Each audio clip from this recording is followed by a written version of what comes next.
Peace and love to my beautiful family. Ordained metaphysical minister, Dr. Corbin reporting live. I want to welcome you all to the Cosmic Christ University. If you don't know, this is the home of the esoteric and the metaphysical knowledge. Family. Every race, except one race on this planet, has had a rise and a fall point on this planet. I want to say this again because this is going to be a blockbuster presentation. You are about to get more new information about your own race, no matter what color you are, no matter what your hue. You're going to learn more. Obviously, you see the rise of the white race. And if you're white, if you're Caucasian, you're going to get a lot of new information about the origins. They say it's a white man's world. We're going to learn the origins of this white man's world today. And the beautiful thing about this, no matter what color you are, we're not pinning no race against any other races. Like I said in so many videos, we are now in the shift, a cosmic shift, where we are leaving duality and we are entering or re-entering the unified consciousness state, where each and everybody on this planet is going to realize, like a lightning, that we are all one. Before we can do that, family, the truth must be told, and as Christ consciousness beings, we must be able to handle this truth. So for my white brothers and sisters, this is going to be a great, interesting presentation for you. To my black race, my black melanated family, I feel in my heart, as somebody who carries and represents respectfully and fully the melanated energy, that you're going to get that answer to your question, or you're going to understand more of why it is a white man's world, or why it seems like it's a white man's world. Let me just say that. To my Asian or my yellow race, you're also going to see where you are in the mix, as well as the red race. Because remember, if you have been watching the chapters on the origin of the four races, I said the red race, the black race, the yellow race, and the white race being the last race. Now, the red race, we're talking about the Aztecs, the Toltecs, the Olmecs. These are our Atlantean ancestors, right? So you are about to get a lot of you are about to get a lot of new information about the white race. Remember, every race except one has had a rise and a fall. Except one. And what is that one? The white race. The white race, respectfully, because listen, we are not going into this on prejudice, bias, and racism. We're going off of this is the stuff that you haven't been told. And these are holes that are being filled in with the proper mixture so you can understand why things are the way they are and why the so-called powers that be structured this way. So if you watch chapter 3, I'm not going to do too much of a recap because I done gave you 3 chapters already. I want to go right straight to chapter 4. But just to try to give you a quick recap. We started out with, once again, the 4 races on this planet. Once again, the red coming from Atlantean. Then you have the black race. Then you have the yellow race. Then we have, at last, the white race. Then we further on chapter 2 and 3, definitely chapter 3, we talked about how the black race was oft in Scythia. You can look up Scythia. It's like Scythia. I think I can find it here again. We can spell that. Scythia stretched out from the Atlantic Ocean all the way to the polars. So you had the melanated people on this one side, and then you had the white race on this side, right? Well, on chapter 3, you heard about Rama. And Rama was this young, inspired tribesman from the white race who seen his tribe come out the caves to become civilized, but still are doing like these animalistic sacrifices and blood sacrifices that the druidists, these prophetess, were doing. And he was like, there's got to be another way for my people to rise better. Rama was taking trips on the black side, and he was learning from the black priest. And Rama was bringing what he learned from the black priest back to the white tribe and civilizing his people. This is what you learn on chapter 3. Now, where we left off was, once again, Rama being this young, inspired tribesman. He was like a chosen one throughout his people. He got tired of just seeing all these druidists, these prophets, and his people just doing these cult rituals that was just doing less rather than more for the white race as a whole. So once again, Rama would travel. He would go distance, and he met up with the black priests who taught him what they knew. He brought it back to his people, taught them. Now, where we left off in chapter 3, Rama met this divine being, and we're going to go deeper into who this divine being was. Now, I want to thank you for your patience. You are now tuned in to the Cosmic Christ University. Tell a friend to tune in to this university. As you can see, this university is getting bigger, and we're going to get bigger and bigger and huger. Now, for this presentation, I got the hat on. I'm about to go take a time travel trip. My mother is Miss Frizzle. For those who watch Magic School Bus, you know what I'm talking about. I am the son of Mrs. Frizzle. So what I want to do in this presentation, I want to have, on my school bus, we're going to have the black race. We got the white race. We have the yellow race, and we have the red race. Everybody's on my Magic School Bus. If you grew up watching the Magic School Bus, we're going to have a great time today. We're going to get spiritually entertained. You're going to get entertained, and I'm going to give you a hint of humor with your spiritual education as well, and entertainment. So thank you so much. So back to Rama. The title says Rama and the Rise of the White Race. Like I told you before, every race except one race has had a rise and fall on this planet. Growing up, I'm 40 years old. Growing up, they said it was that we live in a white man's world. We're going to go to the origins of how that came to be, is what I'm saying. So I thank you so much for your patience. About to drink my spiritual tea. We're about to go in.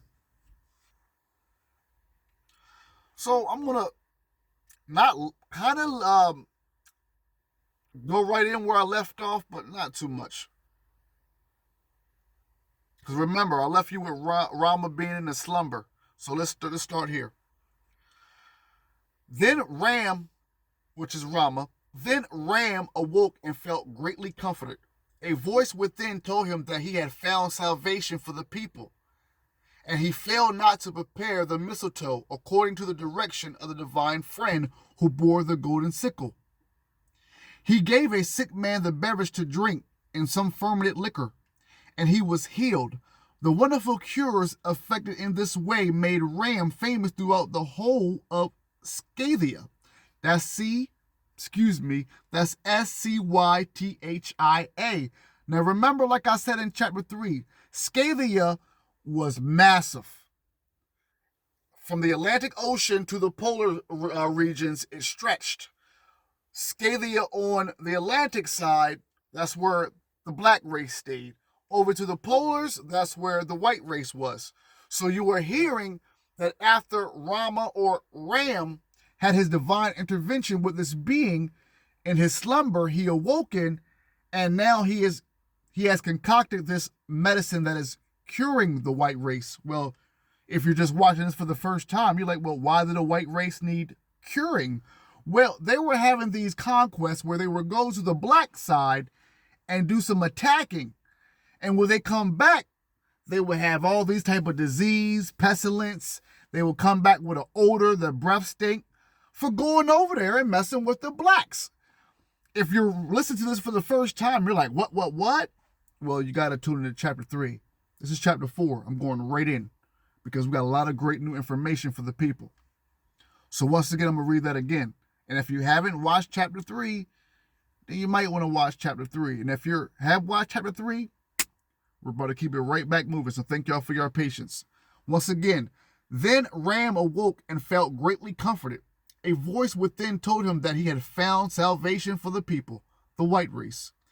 And he failed not to prepare the mistletoe according to the direction of the divine friend who bore the golden sickle.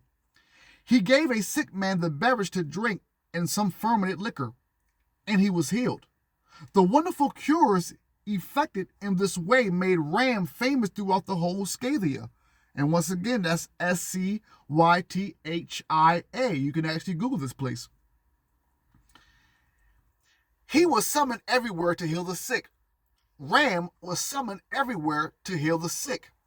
On being consulted by the druids of his tribe, he informed them of his discovery, adding that it was to remain the secret of the priestly caste in order to ensure its authority. The disciples of Ram traveled throughout Scythia, carrying with them branches of mistletoe. And we're in November of 2025 right now. And we're about to hear about the origins, or in chapter 3, you heard about the origins of the mistletoe. And now, with only a month away from Christmas, we're about to hear about the origins of Christmas. All in this documentary, in this presentation about the origins and the rise of the white race. You're welcome. The disciples of Ram traveled throughout Scythia, carrying with them branches of mistletoe. They were looked upon as divine messengers and their master as a demigod. This event was the origin of a new cult. From that time, the mistletoe became a sacred plant. Ram consecrated its memory by instituting Noel, Christmas, or the new salvation, which he set at the beginning of the year. Family, for those who hit the like button, for those who always hit the like button, I thank you so much. If you are watching chapter 4 for the first time without even seeing the first chapters 3, I urge you to stop right now and just go through chapter 3, or you can watch this. It's going to be a Oscar award-winning presentation, I promise you. This is information that every race should have because it's your information in the first place. Now, we are hearing for the first time that Rama, also known as Ram, who has his connection in the Hindu mythology, has a hand in creating Christmas. And like I told y'all who's watching right now, if you want this book, hit me up on the comments and you're going to get this book. Simple as that. This is an initiate book for the adepts, for the neophytes, for the ones who are initiate now. When you hit that subscribe button, you are now initiates, adepts, neophytes in this Cosmic Christ University. So let's go back. Now we are getting some new information, family. Rama's disciples went around all over Scythia, passing out mistletoes. Remember, the mistletoes was helping the white race who went over there to the black race and caught these diseases. They said pestilence. They said they had dark spots all over their body for trying to attack the blacks. Their odor was all over. The breath was stinking, all that. We said on chapter 3 happened. When they went over there, I think they call it an intrusion or something like that. But you watch chapter 3, and when they went over there and try to mess around with the melanated race. So now, Rama being the hero, whipping up this cure that was given to him by a divine being, who we're going to talk about in just a few minutes, the mistletoe ended up being a key component to healing the white race. and his disciples passed it all around Scythia. It says this event was the origin of a new cult. Well, what's that cult? Well, you'll hear it in a minute. This event was the origin of a new cult. From that time, the mistletoe became a sacred plant. Ram consecrated its memory by instituting Noel, Noel, Christmas, or the new salvation, which he set at the beginning of the year and called the night mother of the new sun, or the great renovation. As for the mysterious being Ram had seen in the vision and who had shown him the mistletoe, he was called, according to the esoteric tradition of the whites of Europe. And for this one, I'm going to have you write this down. It's AESC hyphen HEYL hyphen HOPA, which means the hope of healing or salvation is in the wood. That's what that name stands for. Now, the Greeks knew this being, the same being that Rama had in his vision, the same being that gave him the mistletoe to help cure the whites. The Greeks knew this being by another name, and that name was called Asclepios or Asclepios. Now, I'm going to spell that for you, and then we're going to go to Google together, and we're going to find out just a little bit about who he was. Now, remember, this being that I'm naming now was the being, the divine being that Rama seen in his vision and gave Rama the mistletoe. Once again, his name in Greek was called Asclepios. Now, let's go to Google. Now, Google, that was the Greek god of medicine and healing, originally a mortal physician renowned for his skills. He was the son of Apollo and the son of a mortal mother. That's what it says about the name we just spelled, Asclepios. I don't want to chop that name up too much. So the Greeks knew this being. The Greeks knew this being, or knew of this being.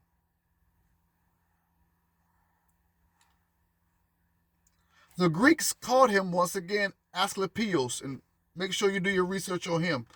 The genius of medicine, and he is represented as bearing in his hand the magic wand under the form of a caduceus. So obviously when you go through these, and we go to the dentist or we go through any doctor, you see the two snakes entwined. We have heard a lot of people like Hermes and a lot of other deities that has attributes to this. But now this initiate book is saying that also this being that the Greeks knew as Asclepios, that he was the genius of medicine, and he is represented as bearing in his hand the magic wand under the form of the caduceus.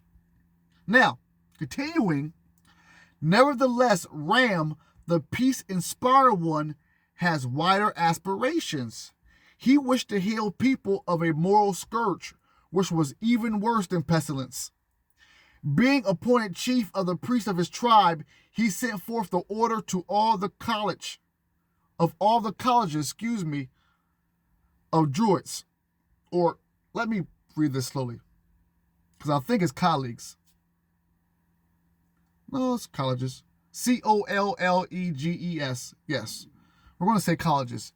He sent forth the order to all the colleges of the Druids and Druidists to put an end to human sacrifices.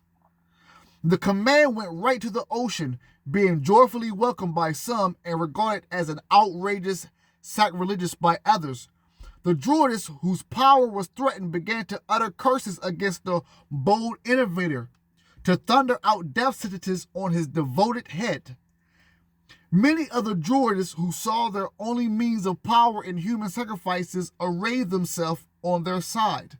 Now, I want to stop there. White race. This is your origins. Everybody else on the bus, my black race, my yellow race, red race, be patient. My black race, you're going to hear your side of the story in just 1 minute. But just to give you guys a quick update, we are hearing the origins of the white race and what Rama set the white race up for. This divine intervention. Remember, they came out the caves. After they came out the caves, they were just given this advanced civilization cosmic boost. They were given more of an intelligent DNA upgrade than the rest of the races. Once you read chapter 2, you'll read about that as well, or you'll hear about that. So what you're hearing now, that Rama wanted, now he's the man. He found the cure. He's the man. He's trying to put an end to all of this human sacrifice. He's getting some opposition, but he still has a plan. Many of the druids who saw their only means of power in human sacrifices arrayed themselves on their side. Ram, extolled by one mighty potter, was excoriated by the other. Instead of bending before the storm, however, he increased it by proclaiming a new symbol. At the time, each white tribe had its rallying sign in the form of an animal. Once again, at that time, each white tribe had its rallying sign in the form of an animal, symbolizing its favorite qualities. Some of the chiefs nailed cranes, eagles, and vultures, others the heads of boars and buffaloes on to the timber wolf or the timberwork of their wooden palaces. The origin of the coat of arms. Okay, so now we are hearing the origins of the coat of arms. Now, the favorite standard of the Scalians was the bull, which they called Thor, the sign of brute force and violence. Against the bull, Ram set up a ram, the courageous and peace-loving head of the flock, making of it the rallying signs of all his followers. This standard, erected in the center of Scalia, became the signal for a general upheaval, a veritable revolution in the people's minds. The white nations were divided in two camps. The very soul of the race split in two in order to free itself from rampant animality and mount the first step of the invisible sanctuary leading to divine humanity. "Death to the ram!" exclaimed the partisans of Thor. "War on the bull!" replied the friends of Ram. A formidable conflict was imminent. Before such a possibility, Ram hesitated. Would he not be increasing the evil and forcing his race to destroy itself? Were he to let loose the hounds of war? At this stage, he had another dream. Let's stop there. And at 20 minutes, I thank y'all for your patience. We're going to have to at least go an hour. Because if you were black, if you were yellow, if you were red watching this, and you're like, where are we going with this?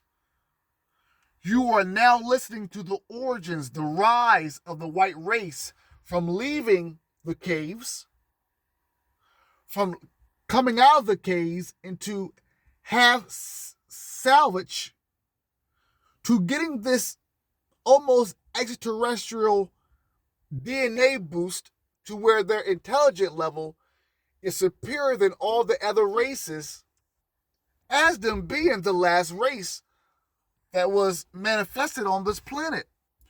What you are hearing, other races and the white race that is watching, you are hearing the origins and the rise out of savagery or out of savagery into divine intelligence for the white race. Let me say this again. I'm going to go back, and I thank you for your patience, everybody who's watching. What we are reading and hearing is a total exile out of savagery into divine intelligence to the white race. In between that leaving the caves and divine intelligence for the white race, there was a DNA upgrade that gave them a up beyond all the races that was on the planet.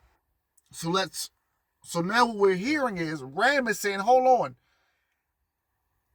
If my mission is to bring the white race together or bring the white nations to an understanding of their own power and unity, why am I sitting here dividing the bulls and the rams. We should be working together for the greater good.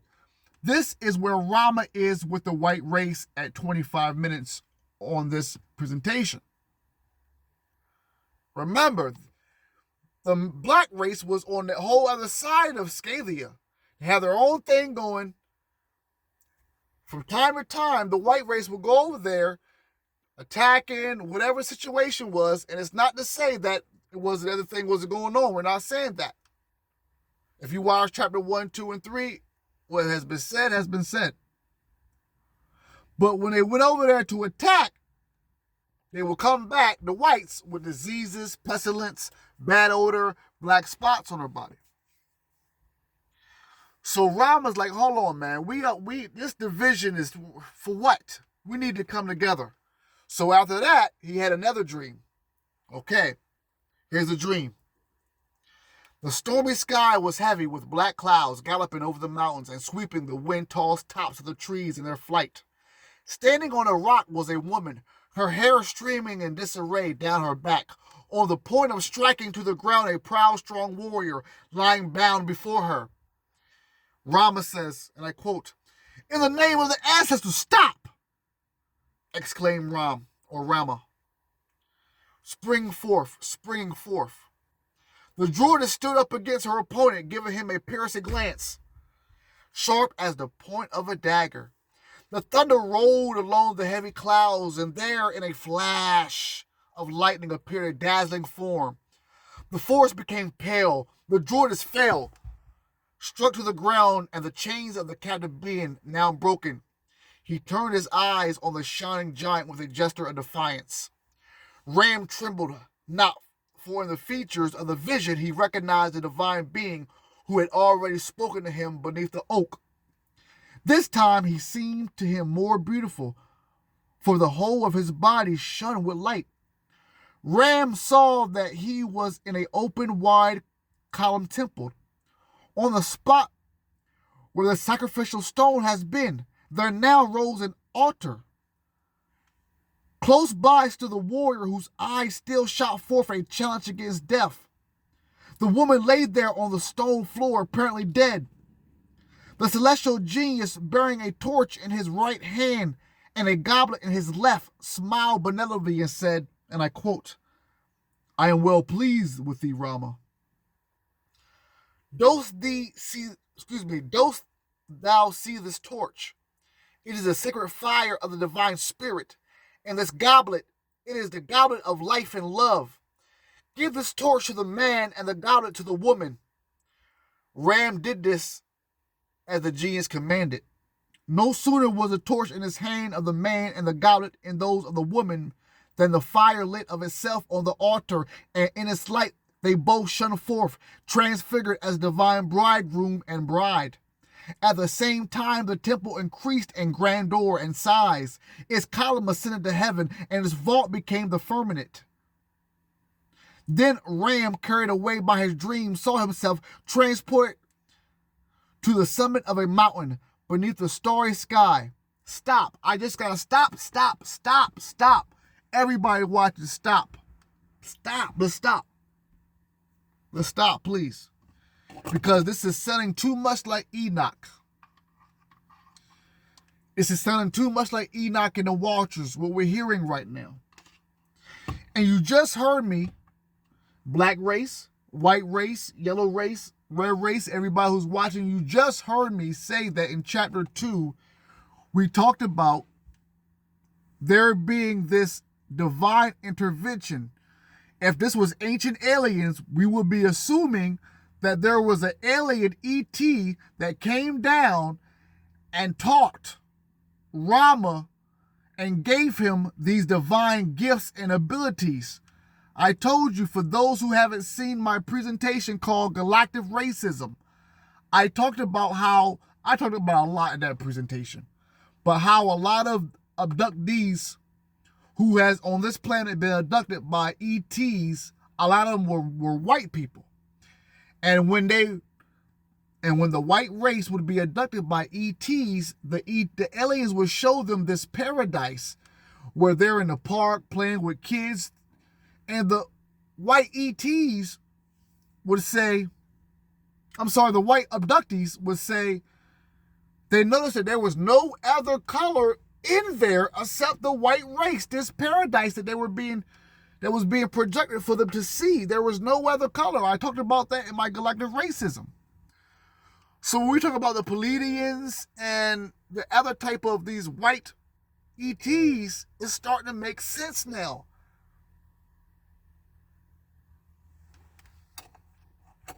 And if you're watching my channel for the first time, like, what is he talking about? Then obviously you're not in tune to the Cosmic Christ University.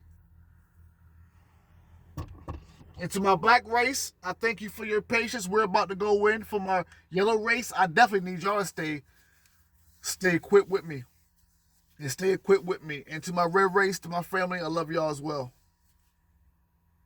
But what I want to stop at 30 minutes to say, family, is that Rama had two visions from the same being, a divine being that came down and gifted him the mistletoe that helped cure the white race.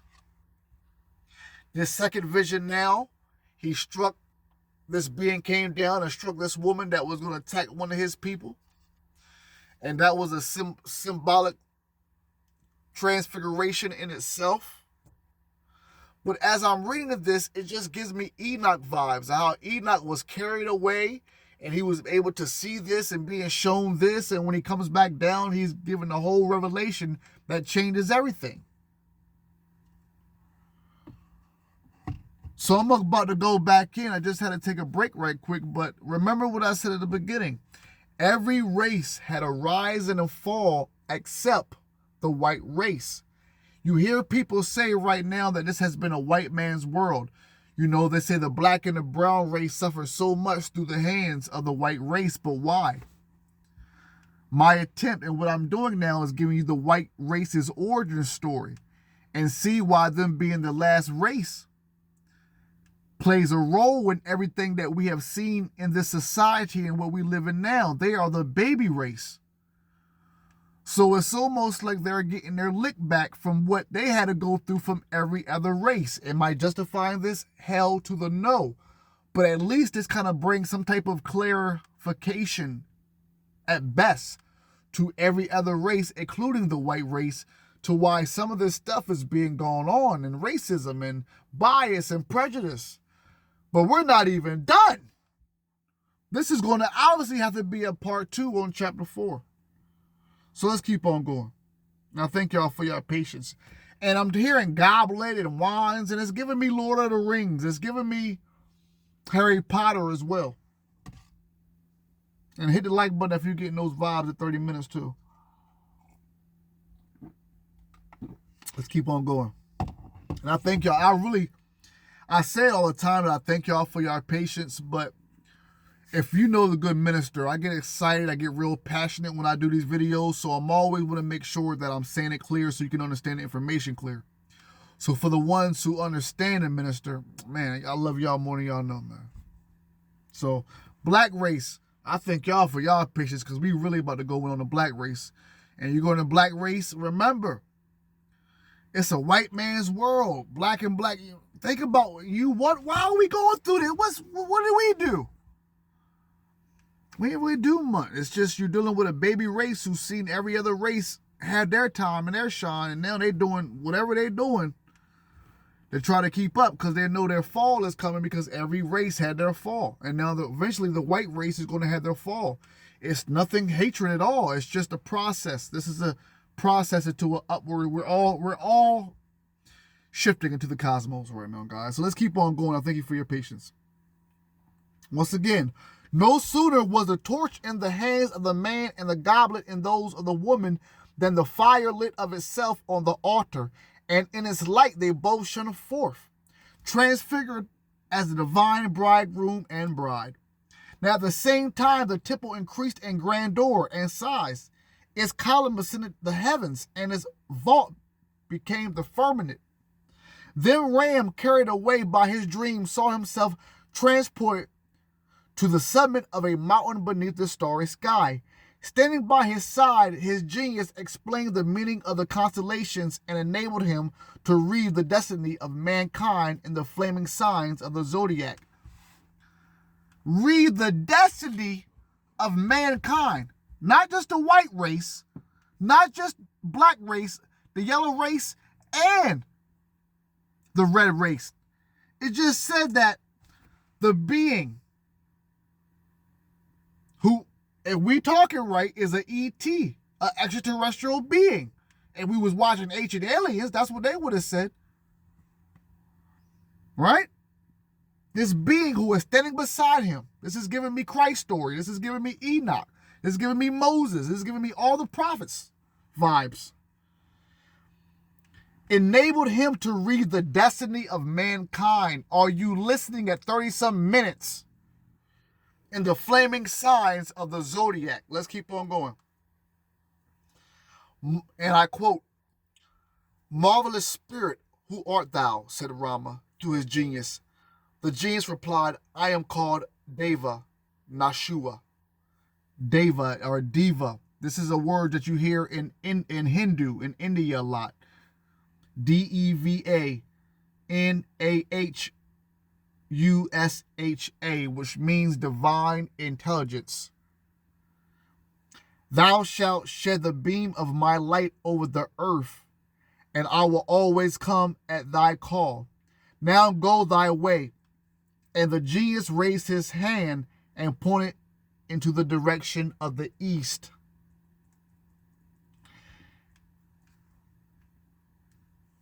Let's keep on going. In this dream, Rama saw, as though by a lightning flash, his mission and the great destiny of his race, the white race. Once again, in this dream, Rama saw, as though by a lightning flash, his mission and the great destiny of his race. He hesitated no longer. Instead of kindling war between the tribes of Europe, he determined to lead away the elite of his race into the very heart of Asia. Now, on chapter 1 and 2, I said that, and I discovered that the white race and the yellow race, or Asians, are like distant cousins. You're going to realize it probably the end of this, because I'm going to give you an hour. I'm going to have to give you an hour. You're going to realize why the Asian and white connection is so tight. Because they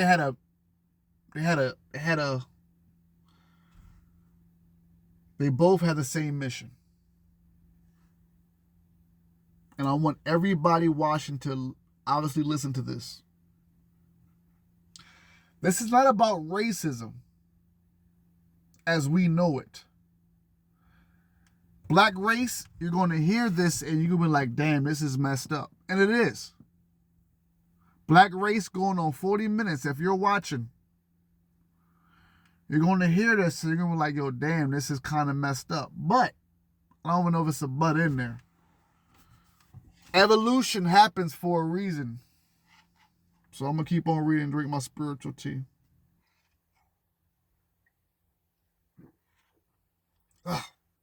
I got some turmeric, cayenne pepper in there too. So after this vision, after him going up on the mountains, having his revelation, he said, man, forget the white race having war against each other. We got to get out of Europe. He announced to his friends that he would institute the worship of the sacred fire, which would compass the happiness of mankind, that human sacrifices should be forever abolished, that the ancestors should no longer be evoked by bloodthirsty priestess on wild rocks and crags dripping with human gore, but on every hearth by husband and wife joining in one common prayer, one hymn of worship, close by the purifying fire. Yes, the visible fire of the altar, symbol and guide of the invisible fire of heaven, should unite family, clan, tribe, and all the nations. For it would be on earth a center of the living God. To reap such a harvest, However, the wheat must be separated from the tares.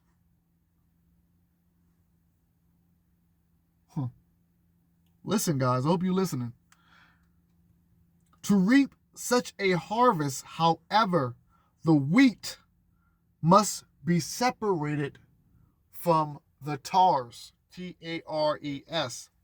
And everyone who had the courage must prepare to leave Europe and conquer a new land, a virgin soil. So let's think about Christopher Columbus in 1492, Ferdinand Magellan, and people like these folks. This was in their bloodline to conquer every race. It was in their blood to go outside of Europe and conquer everything that wasn't white.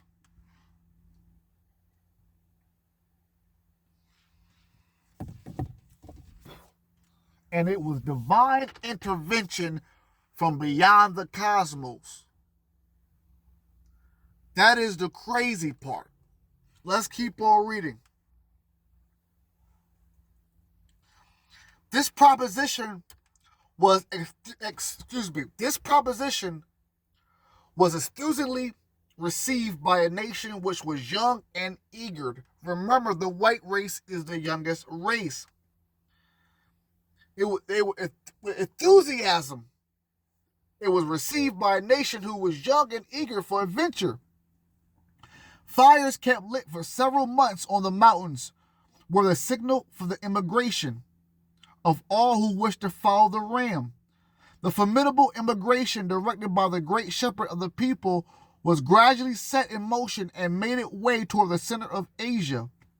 Along the Caucasus, it had to capture several cyclop type of fortresses of the black people. In memory of these victories, the white colonies later on carved gigantic ram heads in the rocks of the Caucasus Mountains. Let's read that again. Now, I type in the word like it's cyclopedian, something like that. I don't want to mess the word up. But they said the black folks back in our ancestors had these type of cyclopedian fortresses. And you can Google those and see what they look like. But that was the plan of Ram, to capture several fortresses of the blacks. In memory of these victories, the white colonies later on carved gigantic ram heads in the rocks of the Caucasus. Ram proved himself worthy of his lofty mission. He smoothed all difficulties, read people's thoughts, and foresaw the future. He healed the sick, put down revolts, and raised the courage of all. Thus the powers of heaven we call providence willed the domination of the northern race. Let's read that again slowly. Thus the powers of heaven we call providence willed the domination of the northern race. And I hope people ain't just watching just to be watching. Let's read this again. It is saying that the heavens willed this race to have dominion on every race.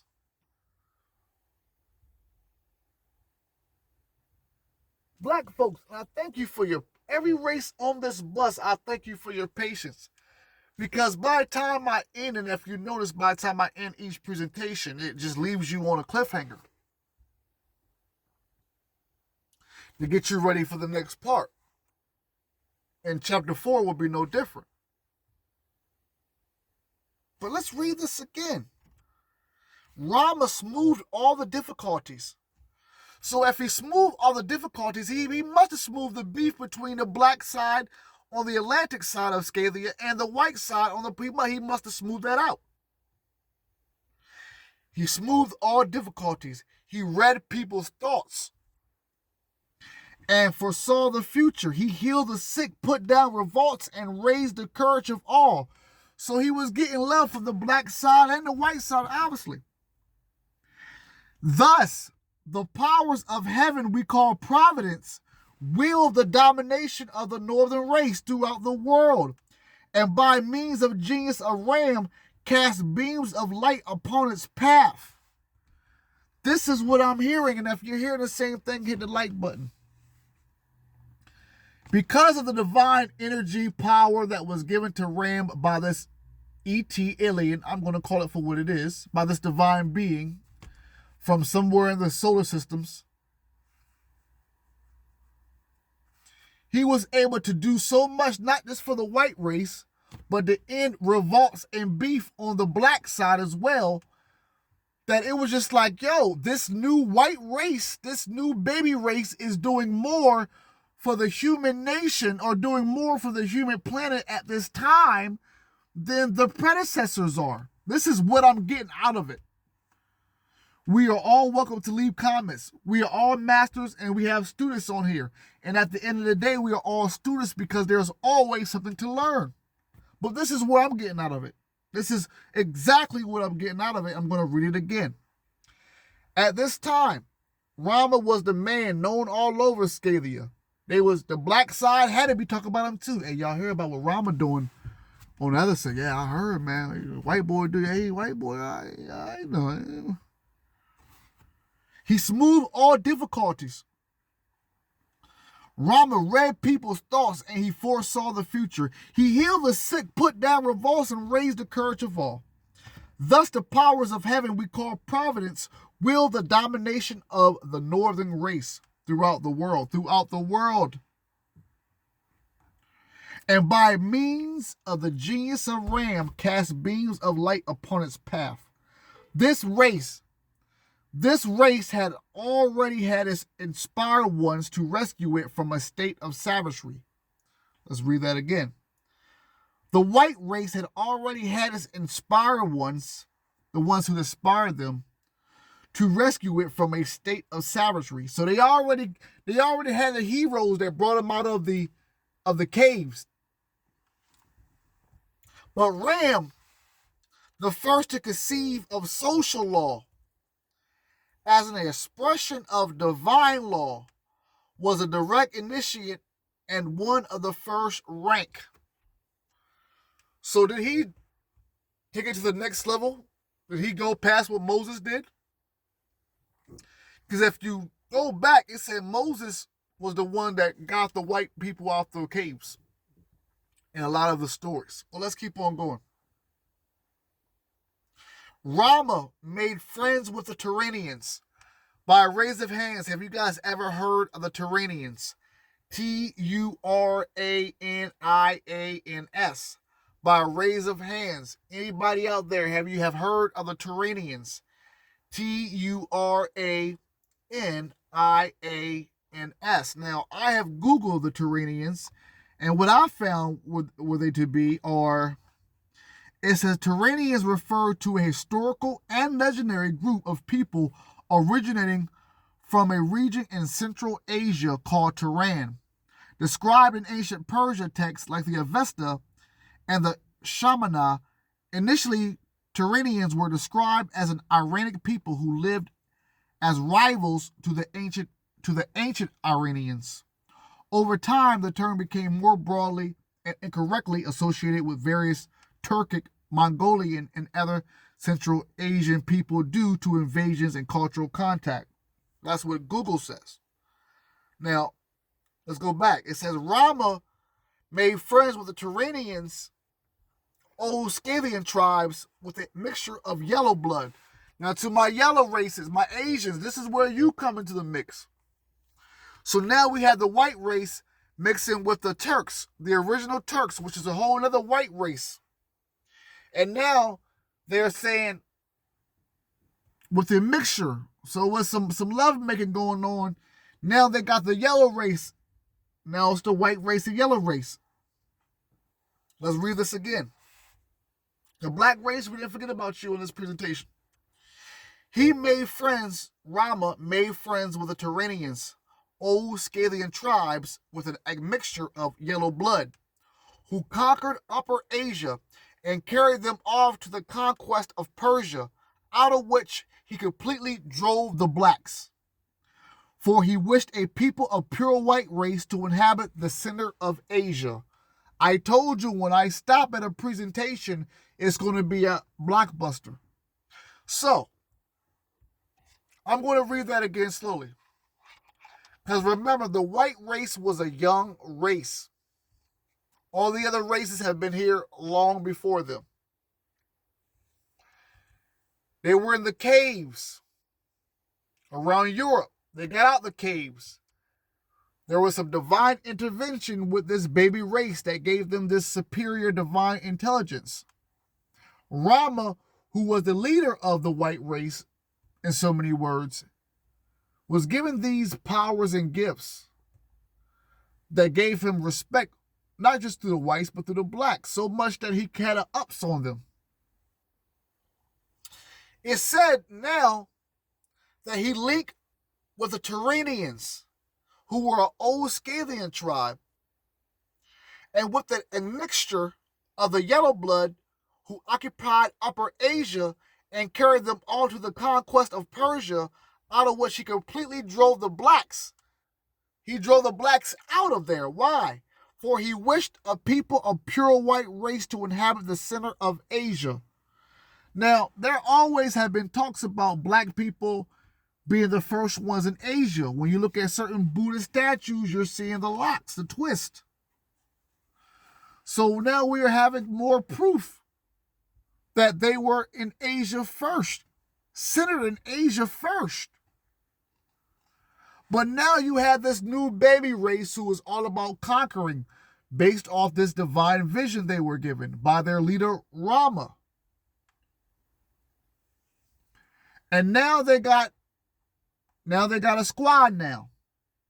They got the old tribe of Scythia and they got the yellow race to go against the black race. This is why I say black race. When I call y'all and you hear this, it's going to be like, damn. Right? Because this is crazy. Because there's nothing new under the sun. And I'm probably going to leave this at, I'm going to read a little bit more for you, but I'm going to, obviously part 2 is going to jump off here. And we think about racism throughout the 20th and 21st century.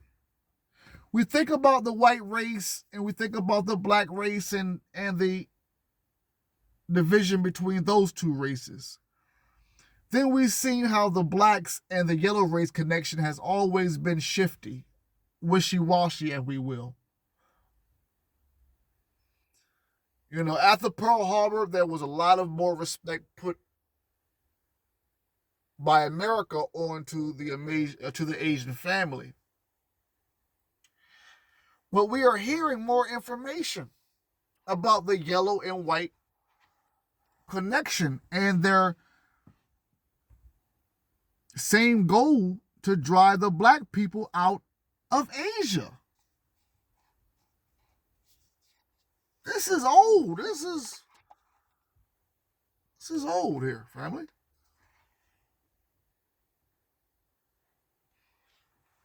Now, thank you for your patience. I'm going to read this again. Rama made friends with the Turanians, who were old Scythian tribes with an admixture of the yellow blood, who occupied Upper Asia, and carried them off to the conquest of Persia, out of which he completely drove the blacks. For he wished a people of pure white race to inhabit the center of Asia and become an arena of light for all the rest. There he founded Ver, a splendid city, Zoroaster, and if you don't know about Zoroaster, you should definitely look up Zoroaster as well. Zoroaster. He taught them to till the ground and plant seeds. This kind of reminds me of Adam and Eve as well, because one of the brothers were what? A tiller of seeds or a tiller of soil. Anyway, he taught them to till the ground and plant seeds. He was the father of corn and the vine. Caste he created according to the occupation, dividing the people into priests, warriors, artisans, and tillers of the land. At first, there was no robbery in the caste. The hereditary privilege, a source of hatred and jealousy, was not introduced until a later date. He forbade slavery as strongly as murder, affirming that the subjection of man by man was the origin of all evils. As for the clan, the primitive grouping of the white race, he kept it as it was and allowed it to choose its own chiefs and judges.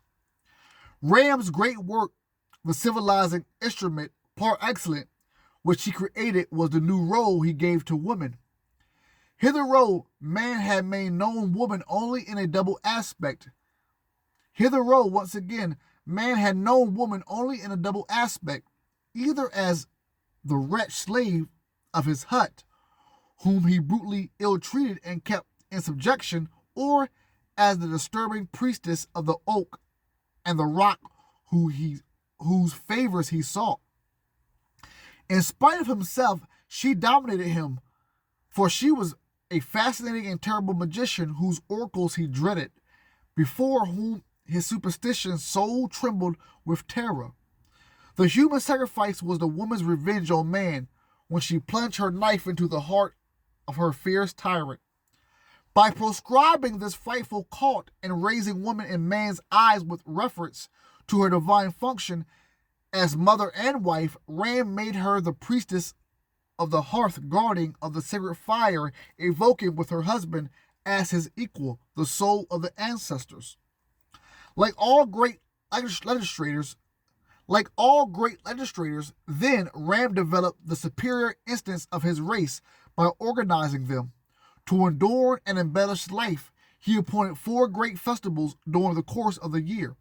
The first was that of spring or generation. It was consecrated to the love of bridegroom and bride. That of summer or of the harvest belonged to the sons and daughters who offered to their parents the sheaves they had garnered.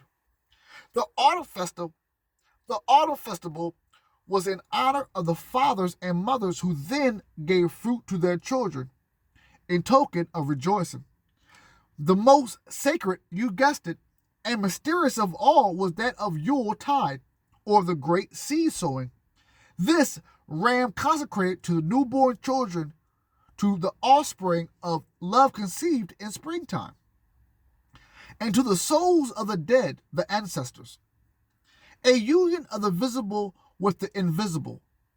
This religious solemnity formed at once the farewell to the souls that had departed and mystic salvation to those which return to be incarnated in mothers and born again in children. On that holy night, the Aryans of old met in the sanctuaries of the Ariana Valley, as they had formerly done in their forest. With torch and song, they celebrated the return of the terrestrial and solar year, the germination of nature in the death of winter, the thrill of life in the midst of death. They chanted the universal kiss that heaven gives to the earth and the triumph birth of the new sun from the mighty Night Mother. In this way, Ram linked the life of mankind with the cycles of the seasons, the revolutions of the constellations. At the same time, he brought out its divine meaning. Because he founded such fruitful institutions, Zoroaster called him, and I quote, the chief of the nations, the blessed monarch. This is why Valmiki, the Hindu poet who brings down the hero of old to a much more recent period, of the luxury of an advanced civilization, gives us so lofty an idea of him.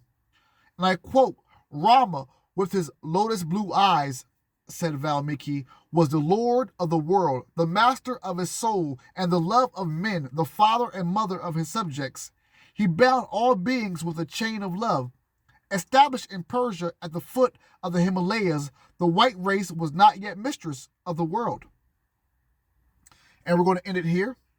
Established in Persia at the foot of the Himalayas, the white race was not yet mistress of the world.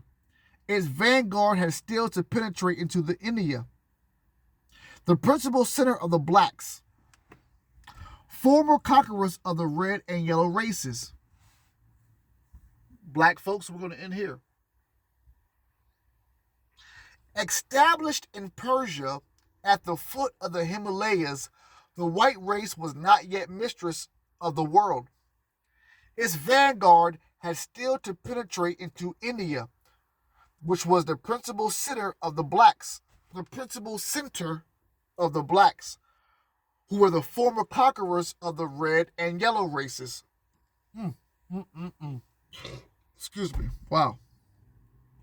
The Zen Avesta, which is an ancient book you should be reading or should have read, speaks of this march into India. My God, my God. The Hindu Epo make it one of its favorite themes. Rama was the conqueror of the land enclosed by the Himavat, the abode of the elephants, tigers, and Galais. He commanded the first attack in the gigantic struggle in which two races were unconsciously disputing for the scepter of the world.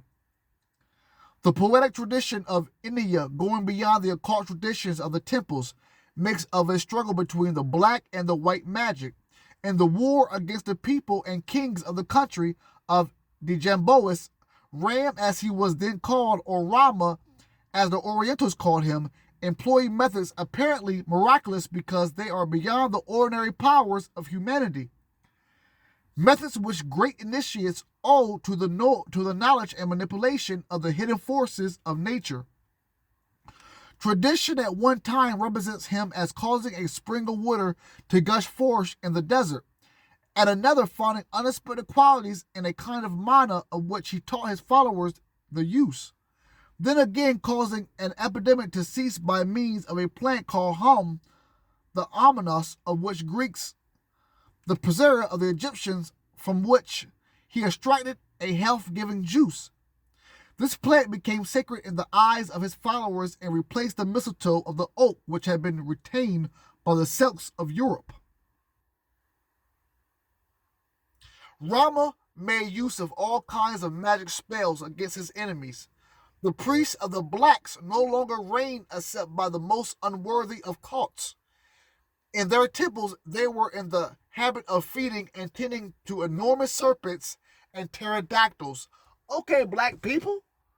All right, y'all was training snakes and pterodactyls, which were rare survivals of the antediluvian animals, which means pre-flood animals, which terrified the masses of the people who were made to worship them as gods. They gave these serpents flesh of prisoners to eat. Rama would sometimes appear unexpectedly in these temples with torches in his hands, driving away and filling with terrified awe both priests and serpents. Then again he would appear in the enemy's camp, exposing himself unarmed in the presence of those who sought after his death, and depart without anyone daring to touch him. When those who had allowed him to escape were questioned, they replied that when they met his gaze they had felt petrified with fear, or else while he was speaking a mountain of brass had come between them and they had ceased to see him. Let's stop there. Now at an hour and 2 minutes, that was a lot. That was a lot. We found out that the Asians and the whites were in cahoots. Well, I'm sorry. Yeah, that the whites and the Asians were in cahoots with each other to go against the black race to drive them out of Persia. That is wild. Established in Persia at the foot of the Himalayas, the white race was not yet mistress of the world. Its vanguard had still to penetrate into India, the principal center of the black race, who were the former conquerors of the red and yellow race. So now the yellow race and the red race, but the yellow race has an issue with the black race. You conquered us. You conquered the red race too. So now we're going to go in cahoots with the baby race to drive all y'all black asses out of Persia. Now, as we fast forward, it said now at that time that the white race, who was the baby race, came with the Asians. At this time, the black race was already on the decrease with their divine powers. It says Rama made use of all kinds of magic spells. Now, let's not forget that, remember, when he first traveled in one of his expedition missions, he learned from the black priests and brought it back to the white race. So now, all this time later, you can imagine what type of Dragon Ball Z powers this man's got. And I'm going to end here on about an hour and 7 minutes. And then, family, will pick up here on part 2 of chapter 4. Rama made use of all kinds of magic spells against his enemies, who was obviously the black race. The priests of the blacks no longer reigned. At this time, family, the powers that they had were at a decrease at thousands and thousands and probably billions and millions of years. Remember, when you listen to people like Bobby Hemmett said that our ancestors knew that the vibrational rate was lowering. So they did as much as they can to leave everything on hieroglyphs on papyrus. So now when this new baby race come, the white race, it's up. You feel me? So the priests of the blacks no longer reign except by the most unworthy of cults. By the most unworthy of cults. In their temples, talking about the black people's temple, in their temples they were in the habit of feeding and tending enormous serpents and pterodactyls, which were rare survival animals of the flood, before the flood time, which terrified the masses. So let's stop here. I told you, if you got time, I got time, and I'm going to bring this back on chapter 4. If the black race, who at their peak, at their pinnacle, at their height, were the most revered beings on this planet, and now that vibrational rate is being lower and a new race has arrived, the magic ain't hitting like it used to.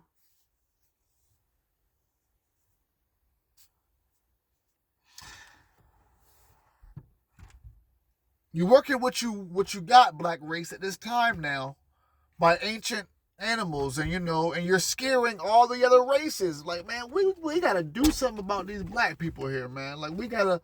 So they join forces. They joined forces. They gave these serpents the flesh. So they was probably feeding white people and Asian people. Maybe black people too, who knows? But they're definitely feeding white people, Asian people, and red people to these animals, who were made to worship them as gods. They gave these serpents the flesh of prisoners to eat. Rama would sometimes appear unexpectedly. So here comes Rama, popping up in these temples out of nowhere to these black people. He's scaring the hell out of who is this blue-eyed devil, right? Who is this blue-eyed guy that is with all this power just popping up and instead of exposing himself? Like, is he just white power and just dropping them? Like, what is going on here? So we're going to end here. And I'm going to pick up on chapter 4. I'll just read this last part for y'all. At least end it here. Rama would sometimes appear unexpectedly in these temples with torches in his hands, driving away and filling with terrified awe. He scared the black priest and the snakes. That's crazy. That is crazy. Both would terrify all, both priest and serpents. Then again, he would appear in the enemy's camp, exposing himself unarmed. There's so much funny stuff in this one now. Imagine all these black priests and people in the huts with their wife and queen, and then this blue-eyed white guy just exposing himself. I don't know what they're talking about here. That could mean anything. You know what I mean? Like, here I am. When those who let's read this again with all seriousness. Then again, he would appear in the enemy's camp, exposing himself unarmed in the presence of those who sought after his death and depart without anyone daring to touch him. When those who had allowed him to escape were questioned, they replied that when they met his gaze, looked in his eyes, they had felt petrified with fear, or else while he was speaking, a mountain of brass had come between them, and they had ceased to see him. Finally, to crown his work, the epic tradition of India attributes to Rama the conquest of Silion, the final refuge of the black magician Ravana, on whom the white magician ran down a hail of fire after flinging a bridge over an arm of the sea, aided by an army of apes resembling some primitive tribes of Bimane, savage, filled with zeal and enthusiasm by this mighty charmer and nation. What type of magic? Listen, we're done for the day, folks. We're wrapping this up. Once again, we see how racism is now. We're hearing the origin stories on why this is going down. Every race except one race has been through a rise and fall. We read the stories about mostly every race also having divine intervention. We're hearing about the white race divine intervention now. We're not done with Cosmic Christ University. You know, the information that we're giving you is yours and has been yours. In the age of Aquarius, you're going to hear more and more of your truth being revealed to you. So stay in tune, stay cosmic, and stay blessed. Till next time, family. Peace.